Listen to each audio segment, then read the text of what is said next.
Mel Blomney with your news briefing. Looks like we're going to have to continue forking out cash for a rapid antigen COVID test. Federal Health Minister Greg Hunt says more than 100 million tests will be ready for distribution over the next 2 months, but he's echoed the PM's claims that they won't be made free, saying demand simply couldn't be met. If there were no constraint on that, then people would go down and take crates and boxes away, and that's obviously not remotely consistent with the real world. Checking the latest case figures now, New South Wales continues to have the highest number of infections at more than 20,000 cases, along with 4 deaths.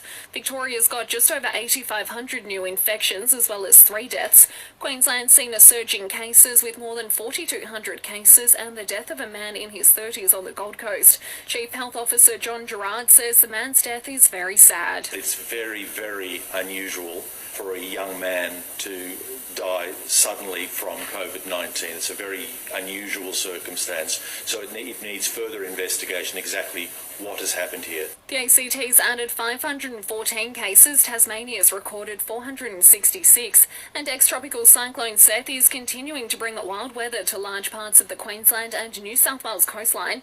Helen Reid from BOM says damaging winds and powerful surf conditions are expected to continue in the coming days. Currently offshore, about the latitude of the border with Queensland and New South Wales. It has weakened a little bit, but it is still generating significant swells.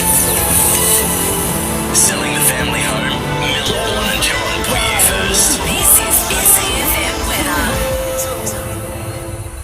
The countdown is on until the 4th Ashes test gets underway at the SCG on Wednesday. Vice-Captain Steve Smith says he's hoping to be amongst the runs this week. It's been a little while since I've scored 100, but got close in Adelaide. I think we've played on some pretty bowler-friendly wickets the first 3 tests. Obviously haven't been huge scoring games, so it's been tough to get rhythm and get into a groove. Hopefully this week and spend a lot of time out there and score a big one and help us continue to have success as a team. While Glenn McGrath could miss the pink ball test as he recovers from COVID. Dropping down to just 10 degrees overnight for the Limestone coast with partly cloudy conditions and a top of 22 tomorrow. A shower or 2 Wednesday, that's set to continue for the rest of the week. Our Listener app is the new home of your local news. Join to listen live or on demand now.